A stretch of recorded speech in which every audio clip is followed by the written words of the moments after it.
नमस्कार, जोहार, मैं संजय और आप देख रहे हैं न्यूज झारखंड। चलिए जानते हैं सुबह से लेकर शाम तक की तमाम बड़ी खबरों को।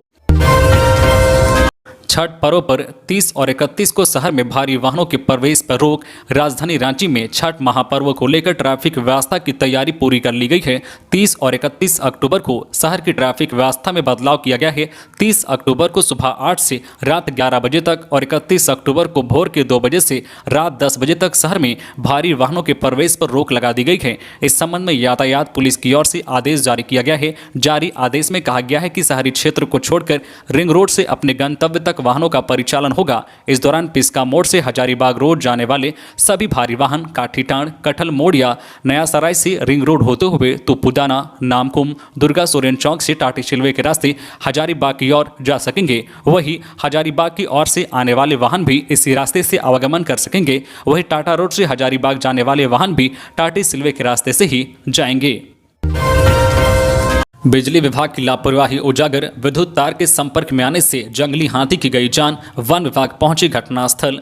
खबर है रांची की, जहां तमाड़ थाना क्षेत्र के चौगाडी बरवाडी गांव के पास बीती रात खेत में हाईटेंशन विद्युत तार की चपेट में आने से जंगली हाथी की मौत हो गई। घटना के बाद वन विभाग की टीम को सूचना दी गई। वन विभाग की टीम घटनास्थल पर पहुंची है। बताया जा रहा है कि तमाड़ थाना क्षेत्र के चौगाडी बरवाडी गांव के पास बीती रात खेत में 11,000 बिजली तार के संपर्क में आने से हाथी की मौत हो गई। हालांकि बुंडू अनुमंडल में इससे पहले भी 5 हाथी बिजली तार की चपेट में आने से मौत हो चुकी है। आज फिर करंट लगने से एक विशालकाय गजराज की मौत हो गई। लोगों का कहना है कि बिजली विभाग की लापरवाही से 11,000 की तार जमीन से महज 8 फीट ऊपर झूल रही थी। इस दौरान वहां से गुजर रहे जंगली हाथी बिजली तार के संपर्क में आ गए, जिससे उसकी मौत हो गई।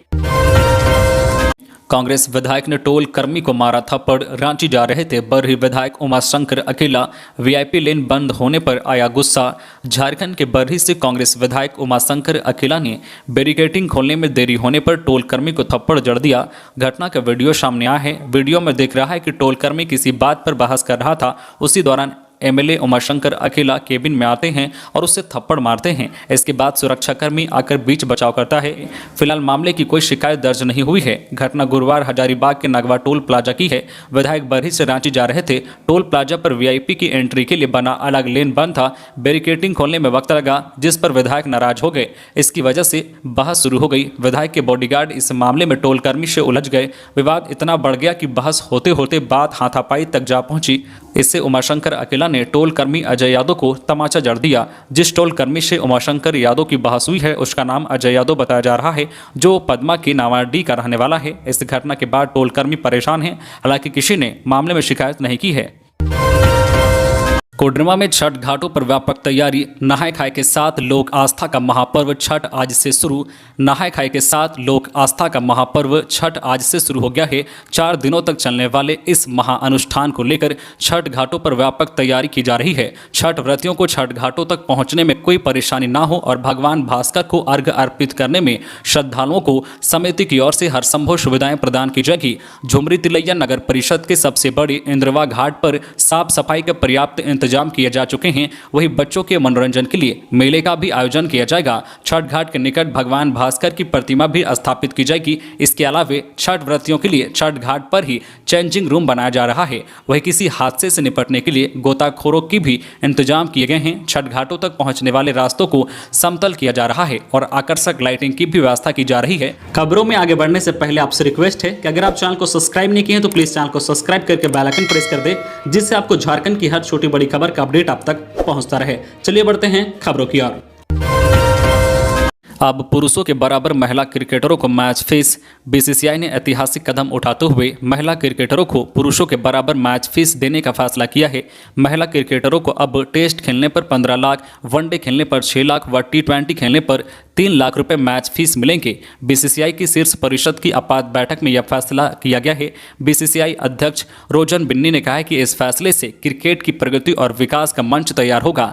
बीसीसीआई सचिव जय शाह ने कहा है कि यह एक ऐतिहासिक फैसला है और हम भारतीय क्रिकेट के नए युग में प्रवेश कर रहे हैं। इस साल की शुरुआत में न्यूजीलैंड क्रिकेट समान मैच फीस लागू करने वाला पहला बोर्ड था। रांची में हुई हिंसा को लेकर बड़ा खुलासा। रांची में हुई हिंसा थी सुनियोजित, पैसे का लालच देकर मंगवाए गए थे पत्थर। रांची में 10 जून को हुई हिंसा के मामले में कई बड़े खुलासे हुए हैं। जांच में पता चला है कि हिंसा फैलाने की रणनीति पहले से तैयार थी। हिंसा में इस्तेमाल हुए पत्थर को पहले ही जमा करके रखा गया था। युवकों को पैसे का लालच देकर सीमेंट के बोरे में पत्थर और ईंट पथराव के उद्देश्य से मंगाई गई थी। जुम्मे की नमाज के बाद हिंसा फैलाने की योजना पहले से थी। इस मामले की जांच कर रहे अधिकारियों ने सीजीएम कोर्ट में चार्जशीट दाखिल की है। इस चार्जशीट में कई बड़े खुलासे हुए हैं। ईंट पत्थर की व्यवस्था करने के लिए युवाओं को 5,000 रुपये का लालच दिया गया था। हिंद पीढ़ी कांड संख्या 79/2022 में जेल में बंद कुर्बान चौक निवासी मोहम्मद अमन एवं जोहे निजाज नगर निवासी मोहम्मद सेराजुल के खिलाफ पथराव कराने, भड़काऊ नारा लगाने समेत कई गंभीर आरोप हैं। पुलिस ने इन दोनों को 24 अगस्त को गिरफ्तार किया था। इसके बाद से दोनों आरोपी जेल में हैं। वकीलों के कल्याण के लिए बार काउंसिल ने मांगे पैसे। वकीलों की कल्याणकारी योजनाओं चलाने के लिए बार काउंसिल ने सरकार से वित्तीय सहायता मांगी है। इसके लिए काउंसिल ने प्रस्ताव तैयार किया है और सरकार से वित्तीय प्रावधान करने की मांग की है।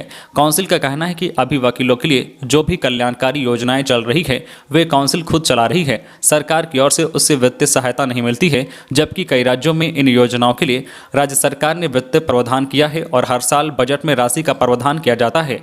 झारखंड सरकार से भी इस तरह का प्रावधान करने की मांग की गई है। 226 प्रखंडों में सूखा, समय पर रिपोर्ट नहीं गई तो केंद्रीय मदद में देरी संभव।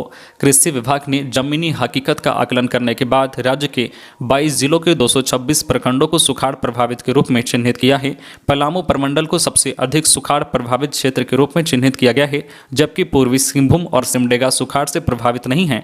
राज्य आपदा प्रबंधन समिति की बैठक में इस रिपोर्ट पर विचार करने के बाद सुखाड़ की घोषणा की जानी है। इधर सरकारी छुट्टियों की वजह से सुखाड़ से संबंधित रिपोर्ट केंद्र सरकार को 31 अक्टूबर को भेजे जाने की उम्मीद नहीं है। वहीं 31 अक्टूबर के बाद रिपोर्ट भेजने की स्थिति में केंद्रीय सहायता मिलने में काफ़ी देरी होती है। कृषि विभाग की रिपोर्ट में कहा गया है कि राज्य में धान की बुआई 15 अगस्त तक होती है। हालांकि 31 जुलाई के बाद होने वाली धान की खेती में उत्पादन प्रभावित होता है। रिपोर्ट के अनुसार 31 जुलाई तक 18 लाख हेक्टेयर में धान की बुआई का लक्ष्य था। इसके मुकाबले सिर्फ 2,84,000 हेक्टेयर यानी कि 15.78% में ही धान की बुआई हुई थी। अगस्त तक यह बढ़कर 30% तक पहुंचा। धनबाद में देखी छठ की छटा, 11 क्विंटल लौकी का किया गया वितरण। आस्था के महापर्व को लेकर कुमारधुबी बाजार सेवा समिति ने 11 क्विंटल लौकी का वितरण किया। बिहार झारखंड में महापर्व छठ पूजा को लेकर लोगों में काफ़ी उत्साह देखा जा रहा है। 4 दिनों का यह आस्था का महापर्व शुक्रवार यानी आज नहाय खाए के साथ शुरू हो गया है। इस दिन छठ व्रती पूरे विधि विधान से नहा धोकर शुद्ध होकर लौकी भात बनाकर पर्व की शुरुआत करती है। यह अनुष्ठान 4 दिनों तक चलता रहता है। इसी क्रम में कुमारधुबी छठ पूजा सेवा समिति व पसद सदस्य मधु सिंह द्वारा कुमारधुबी बाजार स्थित संकट मोचन धर्मशाला के समीप छठ व्रतियों के बीच 11 क्विंटल लौकी का वितरण किया। वहीं कुमारधुबी बाजार में छोटे छोटे बच्चों ने भी लौकी का वितरण किया, जिसका नेतृत्व पूर्व पार्षद इरफान अहमद खान ने किया और सभी छठ व्रतियों के बीच लौकी वितरण कर छठ मैया से सभी के लिए मंगल कामना की। महापर्व में बिहार जाने के लिए अब टैक्सी का सहारा। बस, ट्रेन और विमान सेवा फुल रहने के कारण अब बिहार जाकर छठ मनाने वालों के लिए टैक्सी सहारा बनी है। लोग 6,000 रुपये में पटना और 13,000 रुपये में सिवान जाने के लिए टैक्सी की बुकिंग करा रहे हैं। अन्य शहरों की बुकिंग भी हो रही है। बसों में सीट नहीं मिलने से लोग परेशान हैं। शहर के ट्रैवल एजेंसियों और ओला कैब की बुकिंग हो रही है। कई लोग अपनी निजी कार या अन्य वाहन से भी बिहार जा रहे हैं। ट्रैवल एजेंसियों के पास टैक्सी की मांग बढ़ गई है। इनोवा से लेकर स्कॉर्पियो और डिजायर से टैक्सियों की मांग अधिक है। अगले 2 दिनों तक इसकी अधिकांश बुकिंग हो गई है, जबकि 27 और 29 अक्टूबर को स्पेशल ट्रेन चल रही है। बावजूद इसके 27 को भी टैक्सी की बुकिंग में कोई कमी नहीं आई। नगर विकास समिति विद्यापति नगर के प्रथम महासचिव श्रीनाथ सिंह का निधन। जमशेदपुर नगर विकास समिति विद्यापति नगर के प्रथम महासचिव श्रीनाथ सिंह नहीं रहे। वे 86 वर्ष के थे। उनका जन्म 1936 में भोजपुर जिले के नावानगर गांव में हुआ था। उन्होंने 1966 में टेल्को कंपनी के अकाउंटेंट विभाग में योगदान किया और 1999 में वे रिटायर हो गए थे। रिटायर्ड होने के बाद गाँव में रहने लगे थे। तबियत खराब होने पर परिजन उन्हें जमशेदपुर ले आए और टाटा मोटर्स अस्पताल में भर्ती कराया, जहाँ उन्होंने अंतिम सांस ली। विद्यापति नगर स्थित उनके आवास से ही उनकी शव यात्रा निकाली गई और स्वर्ण रेखा घाट पर उनका अंतिम संस्कार संपन्न हुआ। उनकी शव यात्रा में बस्तीवासी और शहर के अनेक गण्यमान्य लोग शामिल हुए। पीजी में दाखिले को 2 नवंबर तक खुला रहेगा चांसलर पोर्टल।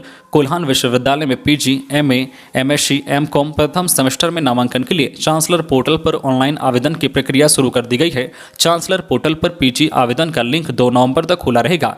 इसके बाद प्रथम मेधा सूची का प्रकाशन 5 नवंबर को जारी किया जाएगा। इसके आधार पर 5 नवंबर से 11 नवंबर तक कॉलेजों में दाखिला लिया जाएगा। इसके बाद द्वितीय सूची का प्रकाशन 12 नवंबर को किया जाएगा। द्वितीय सूची से 12 नवंबर से 16 नवंबर तक नामांकन होगा। विश्वविद्यालय की अधिसूचना के मुताबिक पीजी की कक्षाएं 14 नवंबर से शुरू कर दी जाएगी। पीजी में दाखिले के लिए ऑनलाइन आवेदन के लिए एसटी, एससी विद्यार्थियों को 150 रुपये का ऑनलाइन शुल्क देना होगा, तो वही सामान्य वर्ग व ओबीसी वर्ग के विद्यार्थियों को 200 रुपये शुल्क कटवाना होगा।